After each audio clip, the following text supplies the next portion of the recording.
The Life, Exile, and Conversations of the Emperor Napoleon by the Count de las Casas. My residence with the Emperor Napoleon at St. Helena. Introduction. It is my intention to record daily all that the Emperor Napoleon did or said while I was about his person, but before I commence my diary, I hope to be excused for offering a few preliminary remarks, which may not altogether be useless. I never commenced the perusal of any historical work without first wishing to know the character of the author, his situation in society, and his political and domestic relations. In fact, all the important circumstances of his life, conceiving that nothing but a knowledge of these matters could furnish a key to his writings or a safe ground of confidence in his statements. I therefore proceed to supply in my turn that which I always sought for in others, and presenting this diary to relate a few facts respecting my past life. I was scarcely 21 years of age when the revolution broke out and had just been made a lieutenant de vaisseau, which corresponded with the rank of a field officer in the line. My family was at court, and I had been recently presented there myself. I was not rich, but my name and rank in life, together with my professional prospects, were likely, according to the notions and views of the times, to enable me to marry according to my wishes. It was at such a moment that our political troubles burst forth. One of the principal vices in our system of admission to the service was that of depriving us of the benefits of a solid and finished education. Withdrawn from school at the early age of 14, abandoned from that instant to ourselves, and launched, as it were, on a wide waste. How was it possible to attain the slightest notion of social organization, public rights, or the duties of civil life? Thus prompted by noble prejudice, rather than by a just sense of duty, above all, led on by a natural fondness for generous resolves, I was amongst the first to hasten abroad and join our princes, to save, as it was said, the monarch from revolutionary fury, and to defend our hereditary rights, which we could not. It was asserted, yet abandoned without shame. From the mode in which we had been educated, it required either a very strong head or a very weak mind to resist the torrent. The emigration soon became general. This fatal measure is but too well known in Europe, nor can its folly as a political blunder and a social crime find any excuse in the present day, except in the unenlightened but upright character of most of those by whom it was undertaken.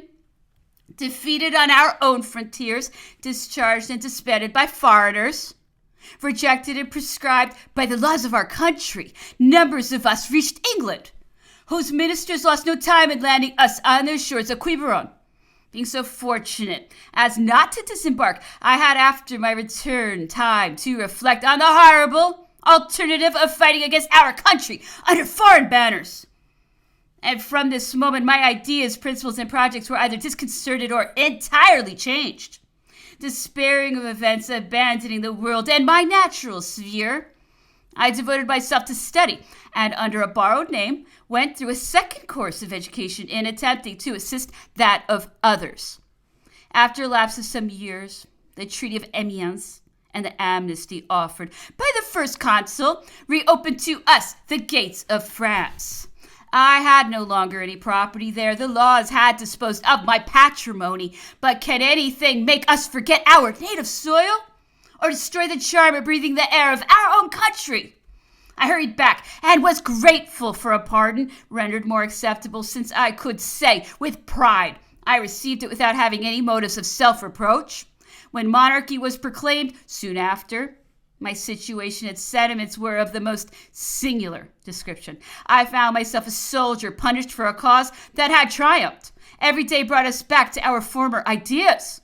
All that had been dear to our principles and prejudices was renewed, and yet delicacy and honor rendered it a kind of duty. in us to keep at a distance. It was in vain that the new government loudly proclaimed the union of all parties, and equally so that its chief had declared he would no longer recognize any but Frenchmen in France. In vain had old friends and former companions offered me the advantages of a new career to be chosen by myself, unable to subdue the conflicting feelings which agitated my mind. I obstinately persevered in a system of self-denial, and devoting all my time to literature, I composed, under a feigned name, a historical work that reestablished my fortune, after which I passed 5 or 6 of the happiest years of my life. Meanwhile, unprecedented events succeeded each other with extraordinary rapidity. They were of such a nature and bore so peculiar a character that it became impossible for any persons whose heart possessed the least predilection for whatever was great or noble to view them with indifference. The glory of our country was raised to a pitch unknown in the history of any other people. The administration of affairs was unexampled, not less by its energy than the consequences it produced. A simultaneous impulse which was suddenly given to of all at the same moment. The army was unrivaled, striking terror abroad and creating a just pride at home. Every day added to the number of our trophies, while numerous monuments proclaimed our exploits, the victories of Austerlitz, Jena, and Friedland. The treaties of Pressburg and Tilsit had constituted France the first of nations and made her the arbitress of Europe. It was a signal honor to be a Frenchman, and yet all these exploits, labors, and prodigies were the work of one man. For my own part, whatever might have been my former prepossessions and prejudices, I was now filled with admiration. And as we all know, there is but one step from admiration to affection. It was precisely at this period that the emperor called some of the first families of France round his throne and caused it to be circulated among the rest that he would consider those who remained aloof as bad Frenchmen. I did not hesitate for an instant. I have, said I to myself, fulfilled the obligations of my natural oath, that of my birth and education, to which I have continued faithful until its extinction. Our princes, too, were no longer thought of. We even doubted their existence. The solemnities of religion, the alliances of kings, the example of Europe, and the splendor of France henceforth taught me that I had a new sovereign. Had those who preceded us made so long a resistance to such powerful efforts before rallying round the first of the Capettes? I answered, therefore, for myself, that, happy in being thus enabled to obey a call which removed me with honor from the delicate situation in which I was placed, I freely, spontaneously, and without reserve transferred the zeal, loyalty, and attachment which I had constantly cherished for my old masters to the new sovereign. The result of this step was my immediate admission at court. In this state of things, I felt extremely anxious that my recent protestations should be ratified by deeds. The English had invaded Flushing and threatened Antwerp. I therefore hastened to assist in the defense of the latter place as a volunteer, and on the subsequent evacuation of Flushing, my nomination to the office of Chamberlain called me near the person of the Emperor. Being desirous of adding some more useful occupation to the duties of this honorable post, I solicited and obtained a seat in the Council of State. Hence followed several confidential missions. I was sent to Holland at the period of its union to the French Empire in order to receive whatever related to the naval department, then to Illyria for the purpose of liquidating the public debt, and afterwards over half the empire to superintend establishments of public beneficence. During our late misfortunes, I received some consoling proofs that the inhabitants of the countries to which I had thus been sent were not dissatisfied with my conduct. Provided Providence had, however, fixed a limit to our prosperity, the catastrophe of Moscow, the disasters of Leipzig, and the siege of Paris are well known. I commanded in that city one of the legions which acquired honor by its severe losses on the 31st of March. When the capitulation took place, I gave up the command, feeling that other duties were to be performed near the person of my sovereign, but could not reach Fontainebleau in time. The emperor had abdicated and was succeeded by the king. My situation now became more singular than it had been 12 years before. The cause for which I had sacrificed my fortune, for which I remained so long in exile, and 6 years in a state of self-denial at home, was at last triumphant, but nevertheless the point of honor and of other considerations were about to prevent my reaping any benefit from the event. What could be more capricious than my fate? 2 revolutions had been effected in opposition to each other. By the first, I lost my patrimony. By the second, I might have been deprived of life. Neither one nor the other had been favorable to my fortune. Vulgar minds will only perceive an unfortunate tergiversation of opinions in this wayward destiny, while the lovers of intrigue will assert that I was twice a dupe. Only the few will understand that I have twice honorably fulfilled my duty. Be this as it may, those early friends, whose esteem was not lessened by the line of conduct I had pursued, having now become all-powerful, invited me to join them. It was impossible to obey the generous call. Disgusted and disheartened, I resolved that my public life should terminate. Ought I to have exposed myself to the false judgment of those who were watching my proceedings? Could everybody see what was passing in my mind? Having now become a Frenchman, even to enthusiasm, and unable to endure that national degradation of which I was daily witness amidst foreign bayonets, I determined to endeavor to divert my thoughts at a distance from the scene of calamity, and went to pass a few months in England. How altered did everything appear there! On reflection, I found that it was myself who had undergone a great change. I had scarcely returned when Napoleon appeared on our coasts. He was transported to the capital as it were by magic, and this without battles, excesses, or effusion of blood. I thought I saw the stain brought on us by foreign hands effaced, and all our glory restored. Destiny had ordered otherwise. No sooner did I hear of the emperor's arrival than I spontaneously prepared to attend on his person. I was present at the moment of abdication, and when the question of his removal was agitated, I requested permission to participate in his fate. Such had been till then the disinterestedness and simplicity, some will say folly, of my conduct, that notwithstanding my daily intercourse as an officer of the household and a member of his council, Napoleon scarcely knew me. "Do you know whither your offer may lead you?" said he in astonishment. "I have made no calculation about it," I replied. "He accepted me, and I am at St. Helena. I have now made myself known.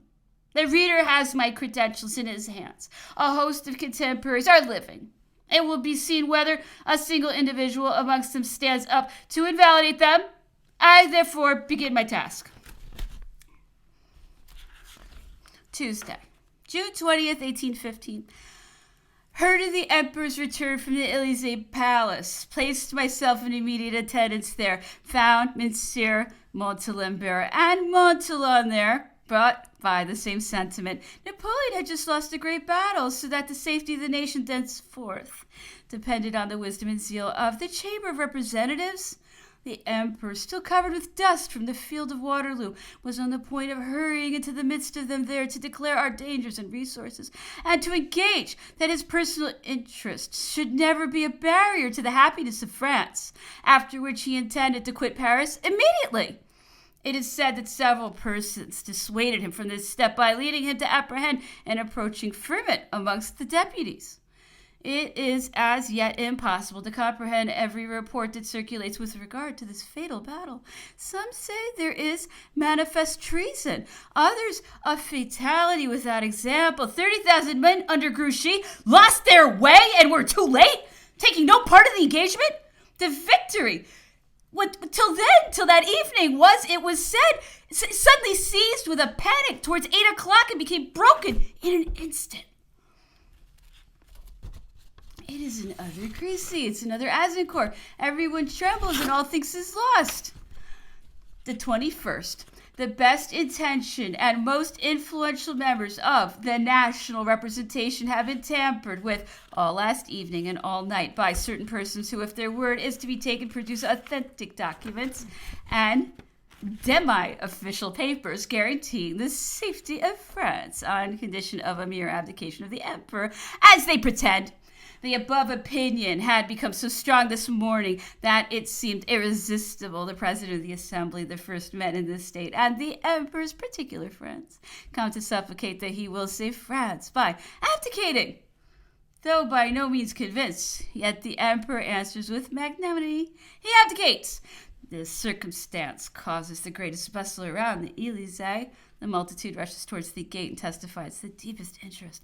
Numbers penetrate within the hall, while some, even of the popular class, scale the walls, some in tears, other in a state approaching to distraction, crowd up to the emperor, who is walking tranquilly in the garden, make offers of every description. Napoleon alone is calm, constantly replying that they ought in future to employ this zeal and tenderness for the good of their country. I presented the deputation of representatives. In the course of the day, it came to thank the emperor for his devotedness to the national interests. The documents and state papers which have produced such a powerful sensation and brought about the grand event of this day are said to be official communications of M. Fouché and Metternich, in which the latter guarantees Napoleon II and the regency in the case of abdication of the emperor.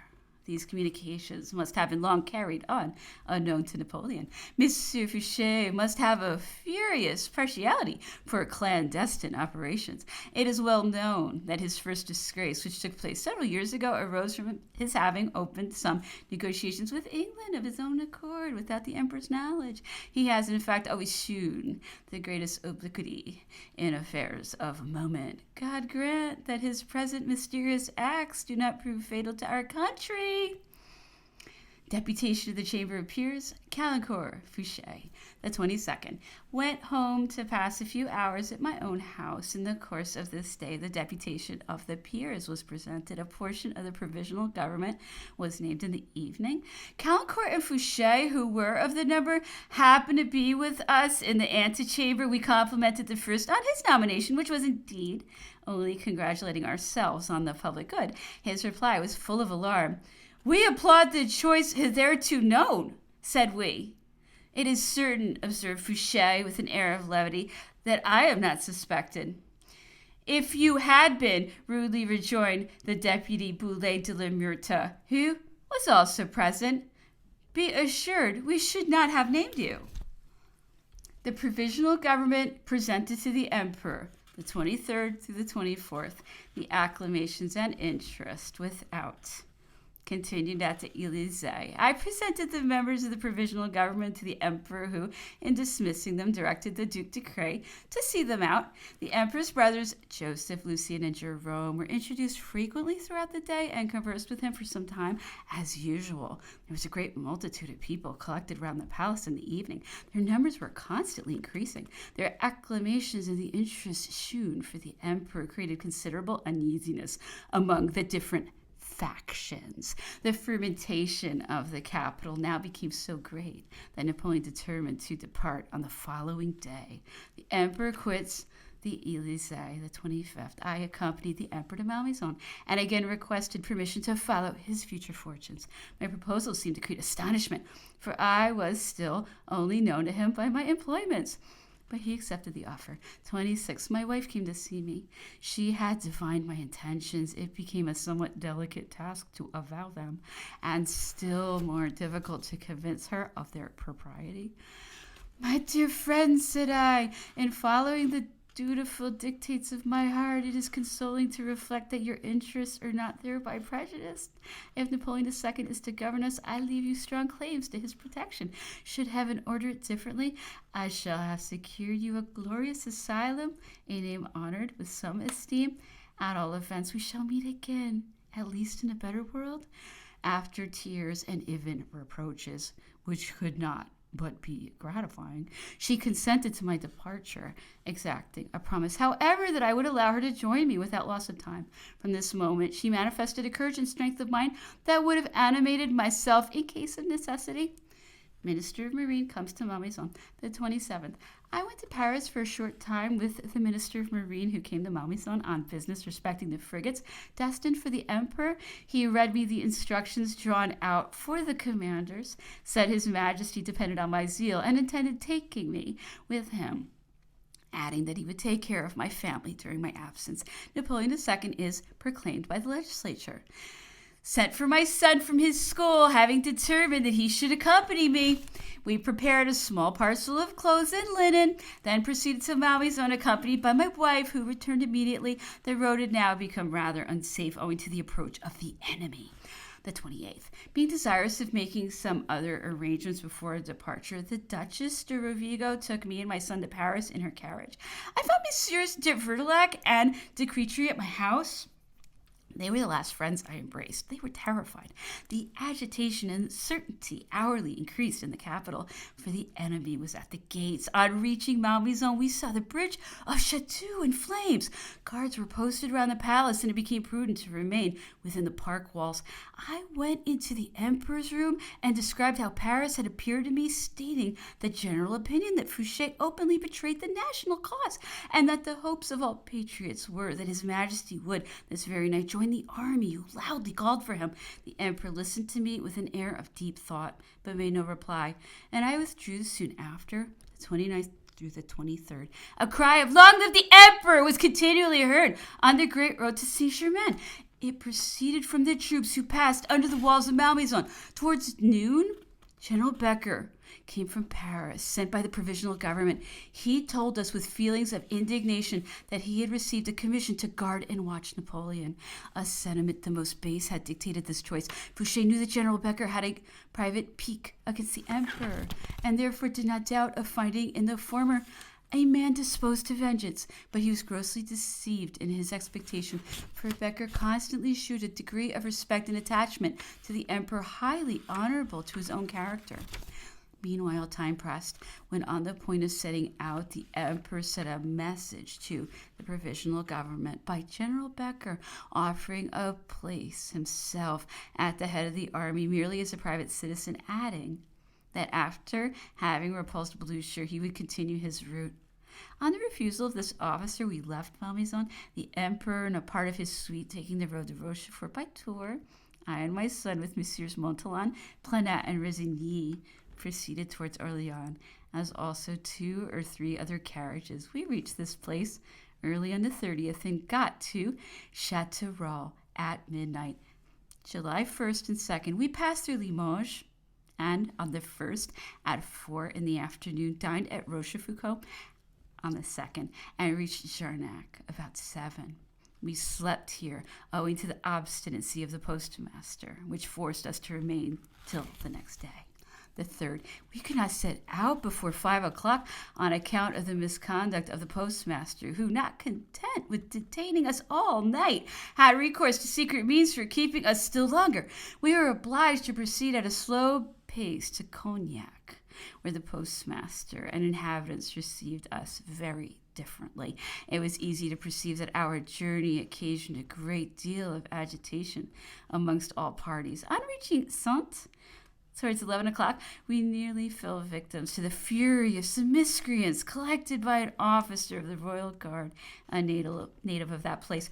This person had prepared an ambuscade for us and had even laid a plan for our assassination. We were arrested by the mob, but a part of the National Guard interfered and conducted us as prisoners to an adjoining inn. It was said that we were carrying off the treasures of the state and therefore merited death. Some of them, who pretended to be the most distinguished inhabitants, and above all, the women, were the most outrageous and called for our immediate execution. We saw these females defile in succession before some windows that were open near our temporary prison, in order that their insults should not be lost on us. It will scarcely be credited that they went so far as to grind their teeth in sign of hatred, and from vexation at seeing the indifference we displayed. Yet they formed the fashionable circle of Saintes. Could Real be in the right when he told the Emperor during the 100 Days that as for the Jacobins, he had reason to know something of them, protesting that the only difference between the blacks and the whites was that the former wore wooden shoes and the latter silk stockings? Prince Joseph, who was passing through Saintes, was unknown to us. came to increase the interest of our adventure. He was also arrested and conducted to the prefecture, but highly respected. The windows of the inn faced a large square, which continued to be filled with an agitated and hostile rabble who were extremely violent and abusive. I found an old acquaintance in the under-prefect, who was thus enabled to state who we were. The carriage in which we traveled was next examined, while we were ourselves retained in a species of solitary confinement. I obtained leave, however, to visit the prince about 4 o'clock. While on my way to the prefecture, and though guarded by a non-commissioned officer, several individuals addressed me. Some put notes secretly into my hands. Others whispered something friendly, while all united in assuring me we might feel perfectly tranquil, for the patriots and well-intentioned inhabitants would protect us. Towards the evening, we were allowed to depart, and by this time things had so totally changed that we left the inn amidst the most lively acclamations. Females of the lower classes, in tears, kissed our hands. Many persons offered to accompany us, that we might avoid the enemies of the emperor, who they said lay in wait to murder us at a short distance from the town. This singular transition arose in some degree from the arrival of numbers of country people and federates, who gave an immediate turn to public opinion. Fourth, on approaching Rochefort, we met a party of gendarmerie who, on the report of our reception at Saintes, had been dispatched to meet us. We arrived at this place about 2 o'clock in the morning. The emperor had reached it on the preceding evening. Prince Joseph arrived in the afternoon. When I conducted him to the emperor, I profited by the first moment of leisure to inform the president of the Council of State why I absented myself. Rapid and important events, said I, obliged me to quit Paris without the necessary leave of absence. The peculiarity and importance of the case led to this irregularity. Being in attendance on the emperor at the moment of his departure, it was impossible to see the great man who had governed us with so much splendor, who banished himself to facilitate the tranquility of France. Of his power, nothing now remains but its glory and name. I repeat that I could not allow him to depart without yielding to the desire of following his steps. During the day of his prosperity, he condescended to bestow some favors on me. I now owe him all that I can offer, whether of sentiment or of action. The 5th through the 7th. At Rochefort, the emperor no longer wore a military dress. He lived at the prefecture. Numbers were constantly grouped round the house, and acclamations continued to be frequently repeated. The emperor appeared 2 or 3 times at the balcony. Numerous proposals were made to him, both by generals who came in person and others who sent emissaries. During our stay here, the emperor has led the same sort of life as if at the Tuileries. We do not approach his person more frequently. He scarcely receives any persons but Bertrand and Savary, so that we are reduced to reports and conjectures as to all that concerns him. It is, however, evident that in the midst of this state agitation, he continues calm and resolute, even to indifference, without manifesting the least anxiety. A lieutenant of our navy, who commands a Danish merchant ship, has generously offered to save the emperor. He proposes to take him on board alone. He engages to conceal his person in such a way that it will escape the severe scrutiny, and moreover, he will immediately set sail for the United States. He demands but a small sum by way of indemnifying his owners for any loss they may sustain through his enterprise. Bertrand agrees under certain conditions, which he has drawn out in my name. I have signed this fictitious bargain in presence and under the eyes of the maritime prefect. The 8th, the emperor proceeded to Forat in the evening, followed by the acclamations of the people wherever he passed. He slept on board the Salle, which he reached about 8 o'clock. I did not arrive till a much later hour, having had to accompany Madame Bertrand in another boat and from a differing point. 9th, I attended the emperor, who disembarked at an early hour in the Isle of Aix. He visited all the fortifications and returned on board at breakfast. 10th, I was dispatched towards the British cruisers with the Duc de Rovigo early in the morning to know whether they had received the passes which had been promised to us by the provisional government to proceed to the United States. My answer was that they had not, but that the matter should be instantly referred to the commander-in-chief. Having stated the supposition of the emperor setting sail with the frigates under flags of truce, it was replied that they would be attacked. We then spoke of his passage in a neutral ship, and were told in reply that all neutrals would be strictly examined and perhaps even conducted to an English port, but we were recommended to proceed to England. and it was asserted that in that country we should have no ill usage to fear. We returned at 2 in the afternoon, the Bellerophon having followed soon after anchored in Basque Roads in order to be nearer us, so that the ships of both nations were now in view of and very near each other. On reaching the Bellerophon, the captain had addressed us in French.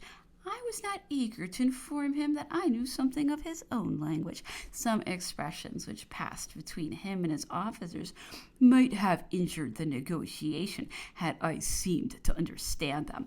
When a short time after it was asked whether we understood English, I allowed the Duc de Rovigo to reply negative. Our situation was quite sufficient to remove any scruples I might have otherwise entertained and rendered this little deception very pardonable. I only mention this circumstance because, as I remained a fortnight amongst these people, I was compelled to impose a tiresome restraint upon myself to avoid disclosing what I had concealed in the first instance. In fact, though I could read the language with facility, yet, owing to an absence of 13 years and consequent want of practice, it was with considerable difficulty I understood English when spoken. 11th, all the outlets being blockaded by English ships of war, the emperor seemed extremely uncertain as to what plan he should pursue. Neutral vessels and chasse-marées manned by young naval officers were suggested for his conveyance. Propositions also continued to be made from the interior. The 12th, the emperor disembarked at the island of Aix. Amidst cries of exultation on every side, he quitted the frigates in consequence of that commandant's having refused to sail, whether from weakness of character or owing to his having received fresh orders from the provisional government. It's not known. Many were of opinion that the attempt might be made with some probability of success, but it must be allowed that the winds still continued unfavorable. 13th, Prince Joseph visited his brother in the course of the day. Towards 11 at night, the emperor was on the point of embarking in one of those chasse-marées. 2 sailed, having on board a great part of his luggage and several of his attendants. Monsieur de Planat was in one of them. 14th, I returned to the Bellerophon at 4 in the morning, accompanied by General Lalemant, to ascertain whether any answer had been received. The captain told us he expected it every moment, adding that if the emperor would embark immediately for England, he had instructions to convey him thither. He still farther declared it as his private opinion, and several captains who were present expressed themselves to the same effect, that there was not the least doubt of Napoleon's meeting with all possible respect and good treatment, that there neither the king nor his ministers exercised the same arbitrary authority as those of the continent, that the English people possessed a generosity of sentiment and liberality of opinion superior to sovereignty itself. I replied that I would return and communicate the captain's offer to the emperor, as well as the whole of his conversation. I added that I thought I had sufficient knowledge of the Emperor Napoleon's character to induce a belief that he would not feel much hesitating in proceeding to England thus confidentially, so as to be able to continue his voyage to the United States.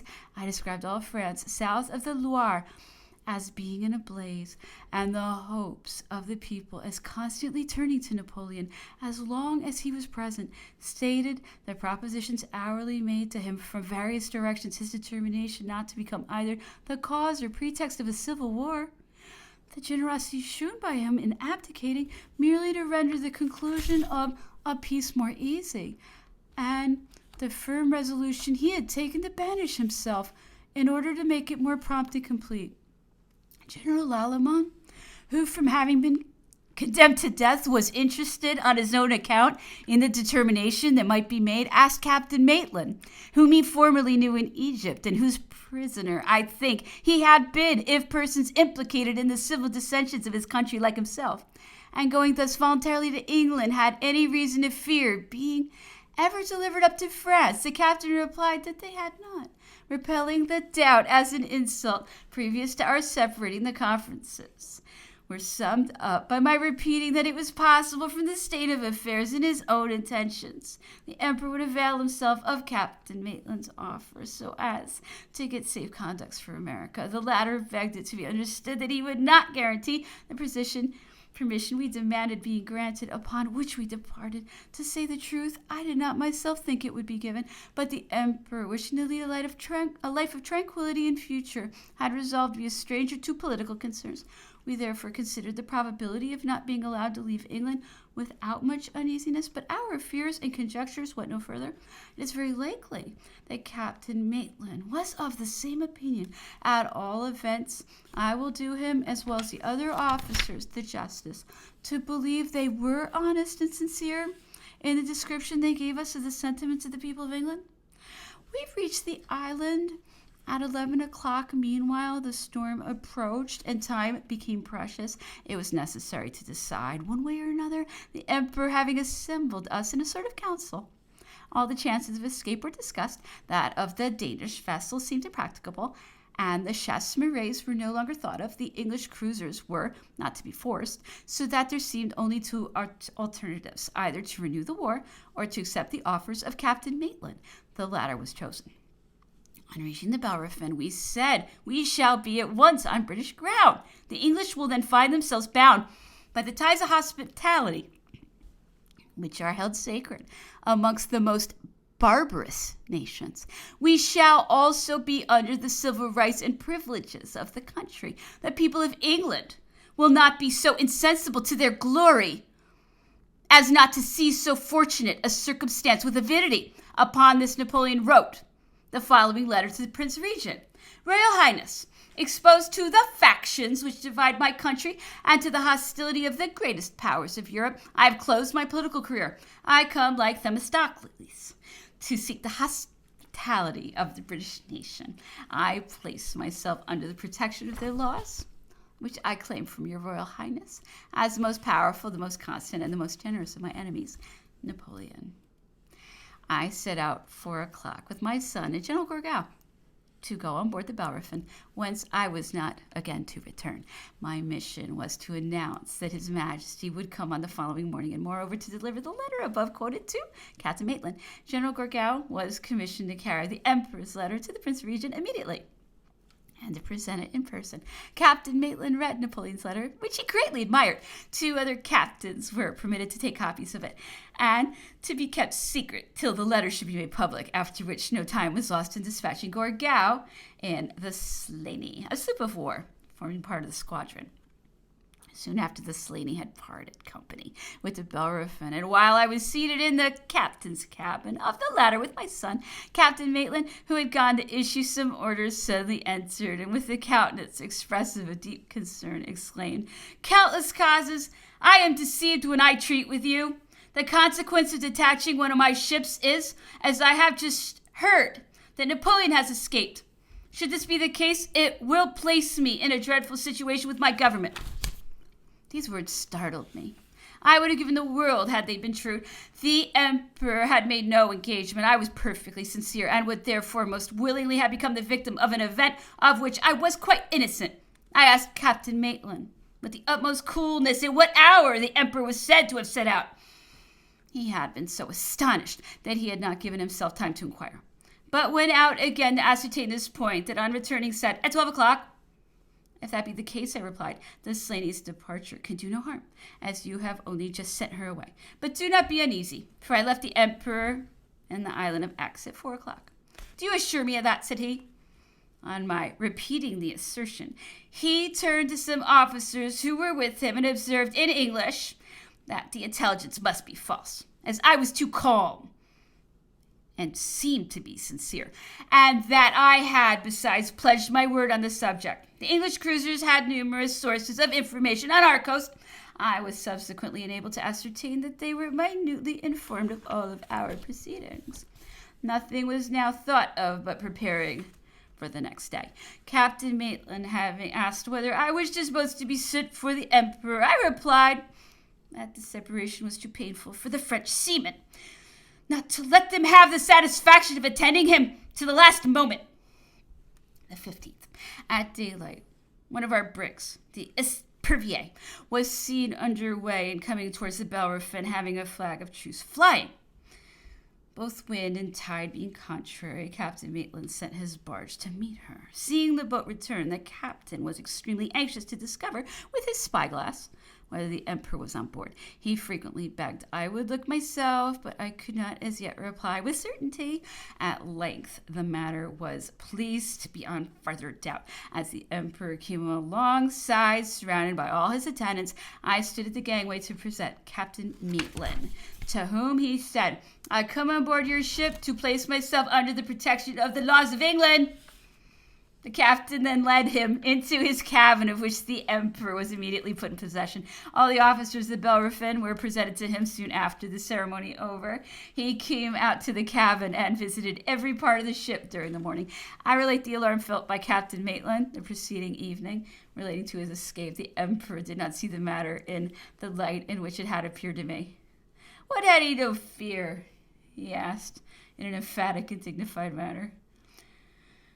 Were not you in his power? Towards 3 o'clock, the Superb, a 74-gun ship bearing the flag of Rear Admiral Hotham, the commander on the station, anchored close to the Bellerophon. The admiral came up to visit the emperor and remained to dinner. From the questions asked by Napoleon relative to his ship, he expressed a wish to know whether His Majesty would condescend to go on board the following day, upon which the emperor said he had no objection, and would therefore breakfast with the admiral, accompanied by all his attendants. 16th. Attended by the emperor on board the Superb, all the honors except those of firing cannon were liberally done. We went round the ship and examined the most trifling objects. Everything seemed to be in admirable order. Admiral Hotham evinced throughout all the refinement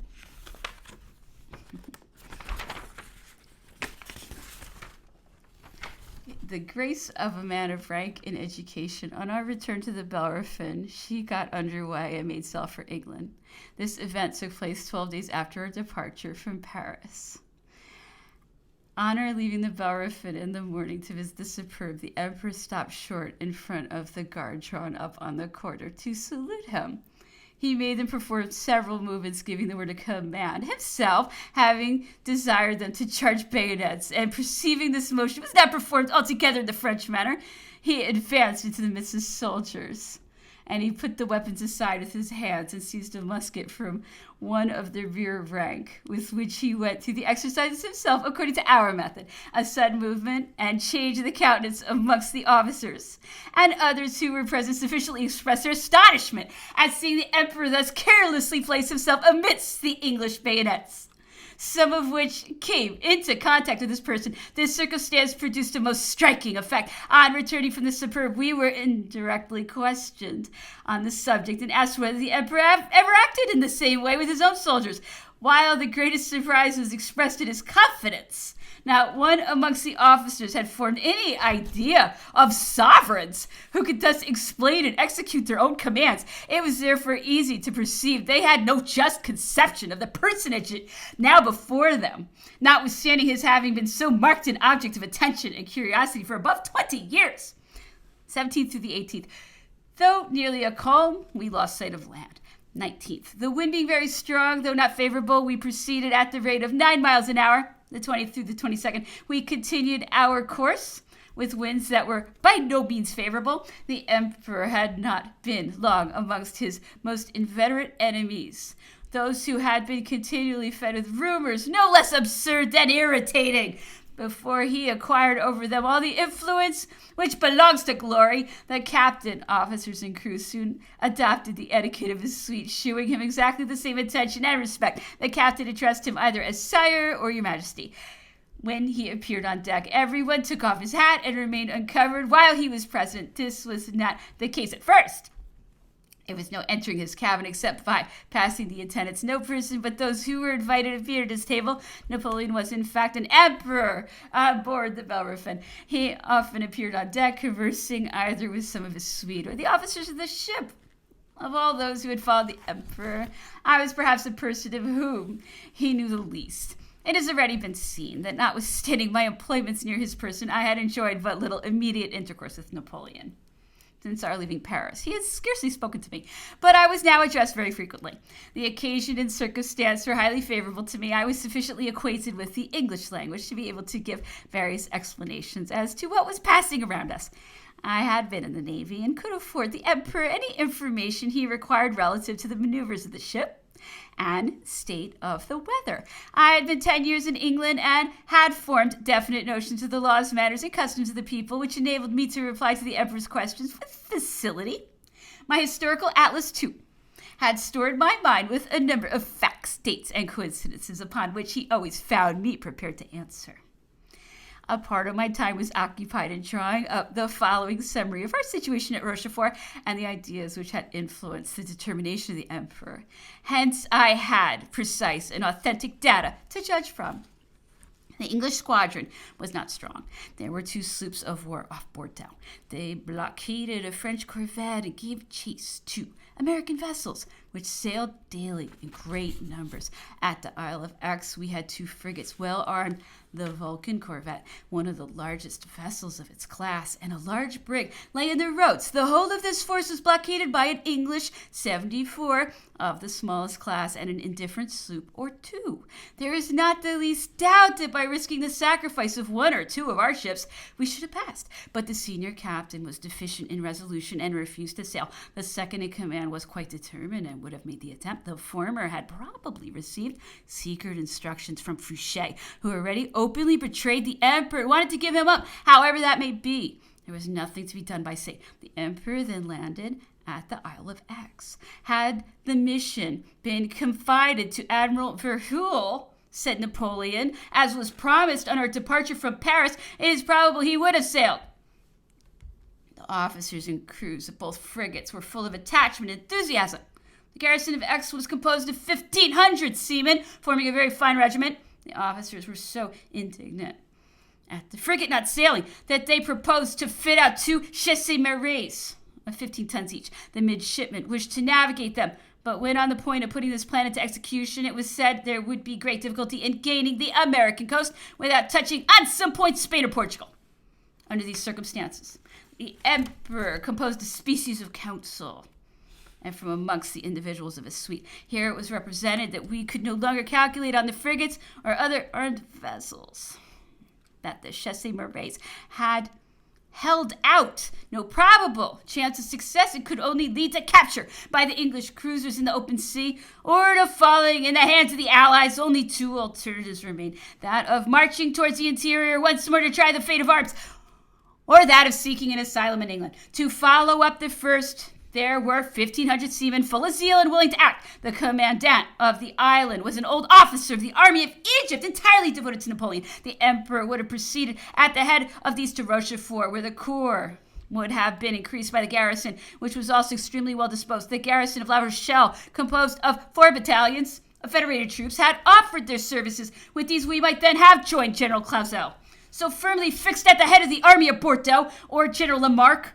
who had performed prodigies with that in the La Vendée. Both these officers expected and wished to see Napoleon. It would have been exceedingly easy to maintain a civil war with the interior, but Paris was taken, and the chamber had been dissolved. There were besides from 500,000 to 600,000 of the enemy's troops in France.